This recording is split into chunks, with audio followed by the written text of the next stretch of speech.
तो नमस्कार मेरे प्यारे दोस्तों, कैसे आप लोग। उम्मीद करता हूँ कि आप सभी ठीक होंगे। तो दोस्तों, मैं दीपक वैद्य इस अनंतम कक्षा की क्लास में आपका स्वागत करता हूँ। तो दोस्तों, हमने पहले क्लास में देखा था कि रैशनल नंबर किसे कहते हैं और रैशनल नंबर को हमने नंबर लाइन पे डिनोट करना भी सीखा था। तो दोस्तों, आज के इस क्लास में हम पढ़ने वाले हैं comparison of rational number. Means यहाँ पे हमें कोई भी दो रैशनल नंबर दिए होंगे और उसके हमें कंपैरिजन करना सीखना है। तो दोस्तों, सबसे पहले मैं एक नंबर लाइन ड्रॉ करता हूँ। ये मैंने एक नंबर लाइन ड्रॉ की। ये सेंटर पे मैंने 0 लिया, a+1 और a+2। वैसे ही लेफ्ट हैंड साइड पे -1 एंड -2। तो दोस्तों, आप इस नंबर लाइन को ध्यान से देखोगे तो आपको एक बात ध्यान में आएगी कि जैसे ही हम 0 से राइट हैंड साइड पे जाते हैं तो नंबर जो है इंक्रीज होते जा रहे हैं। ये जो नंबर है इंक्रीज होते जा रहे हैं। मीन्स 0 से जो है +1 बड़ा है, +1 से +2 बड़ा होगा और +2 से +3 बड़ा होगा। तो मीन्स ऐसे ये जो है इंक्रीज होते जाएंगे। बट तुम 0 से लेफ्ट हैंड साइड पे देखोगे तो तुमको एक बात ध्यान में आएगी कि क्या कि -1 जो है -2 से छोटा है, 0 -1 से बड़ा है। मीन्स क्या 0 -1 से बड़ा है, -1 -2 से बड़ा है, -2 -3 से बड़ा होगा। मीन्स यहाँ पे क्या होगी, वैल्यू डिक्रीज होती जा रही है। तो हम कह सकते हैं कि 0 के लेफ्ट हैंड साइड पे जितने भी नंबर है वो क्या होते हैं, डिक्रीज होते जाते हैं। तो दोस्तों, अभी देखते हैं मेरे पास अगर कोई एक रैशनल नंबर है, जैसे मेरे पास a/b रैशनल नंबर है और इसके न्यूमरेटर और डिनोमिनेटर पे मैं कैसे मल्टीप्लाई करता हूँ।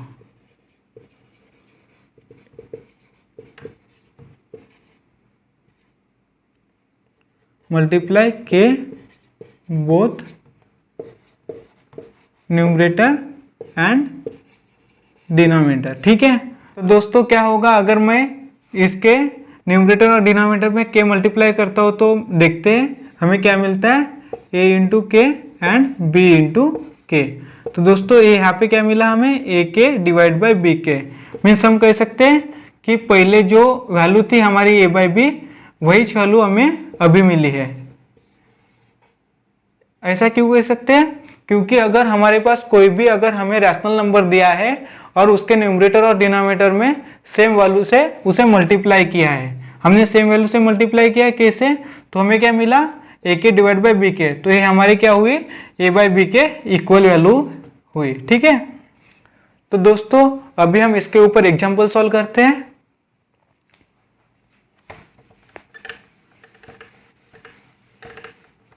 तो दोस्तों, यहाँ पे हमें ये क्वेश्चन दिया है, compare the number 5/4 and 2/3 right using proper symbol. Means हमें 5/4 और 2/3 को कंपेयर करना है इन सिंबल का यूज करके। तो दोस्तों, सबसे पहले हम लेते हैं 5/4 और ये क्या है 2/3। तो दोस्तों, सबसे पहले देखना है कि दोनों नंबर कैसे, हमारे दोनों नंबर जो है पॉजिटिव है। तो हम क्या करेंगे, इसका एलसीएम लेंगे। एलसीएम ऑफ 4 एंड 3 इज, हमारा 3 और 4 का एलसीएम क्या है, 12 है। 12 क्यों लिया हमने एलसीएम, क्योंकि 3 और 4 के टेबल में ए सबसे पहले क्या आता है, ए लिस्ट नंबर 12 ही आता है। तो हमने एलसीएम क्या लिया, 12 लिया। तो हम क्या करते हैं, 5/4 को जैसे का वैसे नीचे लिखते हैं और 4 से किसी कौन सी वैल्यू है कि 4 से मल्टीप्लाई करेंगे तो हमें 12 मिलेगा। तो 3 है और फिर ऊपर भी हम 3 से मल्टीप्लाई करेंगे। वैसे ही 2/3, तो ऐसी कौन सी वैल्यू है कि 3 से मल्टीप्लाई करेंगे तो हमें 12 मिलेगा। 4 है तो ऊपर भी ये हमारा क्या हुआ, 4। तो अभी देखते हैं ये क्या हुआ, 5 इंटू 3 कितना हुआ, 15 और 4 इंटू 3 कितना हुआ, 12। वैसे ही 2 इंटू 4 8 और ये 3 इंटू 4 12। तो दोस्तों, यहाँ पे देख सकते हो दोनों का डिनोमिनेटर जो है वो सेम हुआ। तो हम क्या कह सकते हैं, 15 सिंस 15 इज ग्रेटर देन 8, तो हम ऐसे लिख सकते हैं therefore 15 divide by 12 is greater then 8/12। तो दोस्तों, इसका मतलब क्या हुआ हमारा, 5/4 इज ग्रेटर देन 2/3। इसका मतलब क्या हुआ, 5/4 इज ग्रेटर देन 2/3। क्योंकि दोस्तों अभी हमने देखा था ए के बाई बी के, अगर ए बाई बी है और उसे हम डिनोमिनेटर और न्यूमरेटर में अगर एक ही वैल्यू से मल्टीप्लाई करते हैं तो क्या मिला था हमें, ए के बाई बी के मिला था। तो मीन्स क्या हुआ, ये हुआ ए के बाई बी के, तो हमें क्या मिला फिर 5/4 एंड 2/3। तो ये क्या होगा, 5/4 is greater than equal to 2/3। तो दोस्तों अभी हम देखते हैं एग्जाम्पल नंबर सेकंड।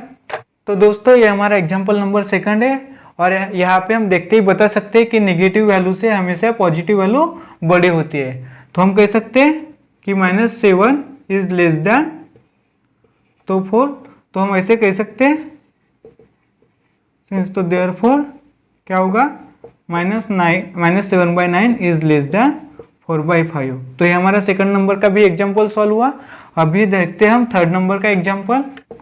तो दोस्तों यहाँ पे हमें क्या दिया है, दोनों जो वैल्यू है वो नेगेटिव है, तो इन दोनों वैल्यू को हम पॉजिटिव कंसिडर करते हैं, 7/3 एंड 5/2। फिर हमारे नेक्स्ट स्टेप क्या है दोस्तों, हम क्या करते हैं, एलसीएम फाइंड करते हैं। एलसीएम ऑफ 3 एंड 2 इज क्या है, एलसीएम क्या आएगा, 3 और 2 का 6 आएगा। 6, 2 के भी टेबल में 6 आता है, 3 के भी टेबल में 6 आता है। ठीक है, तो फिर क्या करते हैं, 7/3 को जैसे कि वैसे लिखेंगे। फिर हम 3 से ऐसे क्या वैल्यू है जो मल्टीप्लाई करेंगे तो हमें 6 मिलेगा, 2, तो ऊपर भी हम 2 से मल्टीप्लाई करेंगे और हमें क्या मिला है, 5/2। नेक्स्ट 5/2 है हमारा। तो फिर क्या करेंगे, ऐसी कौन सी वैल्यू है कि 2 से मल्टीप्लाई करेंगे तो हमें 6 मिलेगा, 3 है, तो वैसे ही 3। तो दोस्तों क्या करेंगे फिर, 7 इंटू 2 कितना होगा, 14, और 3 इंटू 2 6। वैसे ही 5 इंटू 3 कितना होगा, 15, एंड 2 इंटू 3 कितना होगा। तो दोस्तों देख सकते हो यहाँ पे दोनों का डिनोमिनेटर जो है वो सेम हुआ, तो हम कह सकते हैं 14 इज लेस देन 15। तो फिर देयरफॉर ये क्या होगा, हम ऐसे लिख सकते हैं 14/6 is less than equal to 15/6। और दोस्तों हमने, आपको पता है हमने जो है नेगेटिव वैल्यू को पॉजिटिव वैल्यू कंसिडर किया था, तो हम ऐसे लिख सकते हैं 14/6 is greater than equal to 15/6। तो सबसे पहली वैल्यू वाले क्या है हमारी, -7/3 is greater than equal to -5/2। ठीक है दोस्तों ये कैसे हुआ, मैं एक प्रॉपर्टी बताता हूँ आपको। देखो मेरे पास अगर ए एंड बी है, हाँ, तो ये क्या होगा, हमेशा ए क्या होगा, लेस होगा बी से। बट मेरे पास -a एंड -b है, तो ये -a एंड -b है, तो क्या होगा, -a हमेशा क्या होगा, बड़ा होगा -b से। आपने देखा है जैसे नंबर लाइन के लेफ्ट हैंड साइड पे जो नेगेटिव वैल्यू होती है वो क्या होती है, डिक्रीज जाती है। मतलब उसके जो पहले वाला है वो -1 जो है -2 से बड़ा होता है, -2 -3 से बड़ा होता है। वैसे ही यहाँ पे -14/6 क्या है, ग्रेटर है किससे, 15/6 से। ठीक है दोस्तों, तो अभी हम नेक्स्ट एग्जाम्पल देखते हैं। तो दोस्तों ये एग्जाम्पल देखते ही हमें पता चल रहा है कि ये जो है इसके डबल है। तो हम क्या करते हैं, 3 इंटू 2 एंड 5 इंटू 2, तो हमें क्या मिला, 6/10। तो हम कह सकते हैं कि 3/5 जो है इसके इक्वल है 6/10 के, क्योंकि हमने पढ़ा भी था कि न्यूमरेटर और डिनोमिनेटर में एक ही वैल्यू से हमें मल्टीप्लाई करते तो हमें वही वैल्यू मिलती है। तो हमने न्यूमरेटर और डिनोमिनेटर में एक ही वैल्यू से मल्टीप्लाई किया, यहाँ भी 2 से, यहाँ भी 2 से, तो हमें क्या मिला, 6/10। तो इसकी पहली की वैल्यू क्या है फिर, 3/5। ठीक है, और इसे एक ही वैल्यू से हमने मल्टीप्लाई किया तो हमें वही वैल्यू मिली। ठीक है, तो हम ये कह सकते हैं। तो दोस्तों यहाँ पे हमें कुछ रूल दिए हैं, वो रूल देखते हैं। ठीक है, अगर हमारे पास a/b एंड c/d है और ये कैसे पॉजिटिव वैल्यू है, पॉजिटिव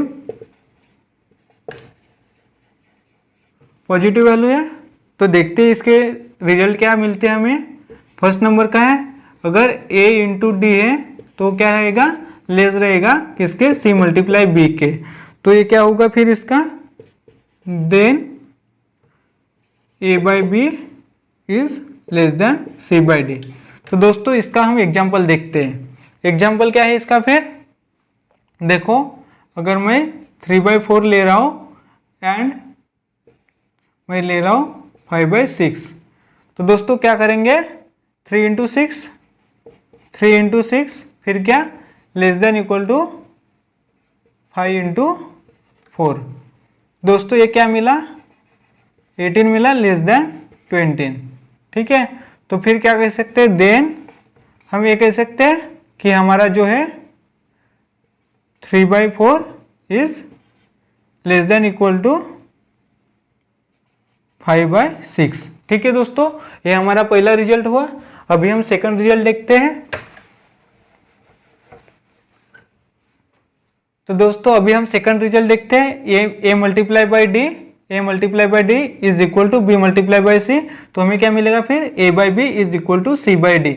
इसके पहले क्या मिल रहा था, a बाई बी लेस मिल रहा था c बाई डी के। ठीक है, तो यहाँ पे हमें इक्वल मिलेगा। तो इसका एग्जाम्पल कैसे देखेंगे दोस्तों हम,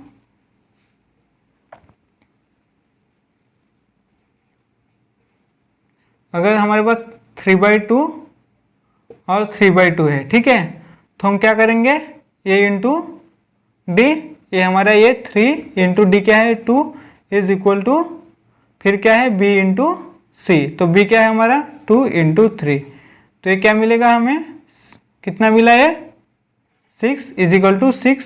तो हम कह सकते हैं देन 3/2 इज इक्वल टू 3/2। ठीक है दोस्तों, तो ये हमारा सेकंड नंबर का रिजल्ट हुआ। तो दोस्तों अभी हम ये थर्ड नंबर का रिजल्ट देखते हैं। थर्ड नंबर के रिजल्ट में क्या दिया है हमें, ये into D, A into D is greater than equal to B into C. तो दोस्तों हमने पहले इसमें क्या देखा, A divide by B into C divide by D क्या दिया था, means A into D is less B into C दिया था। सेकंड इसमें क्या दिया था, A into D equal to B into C दिया था।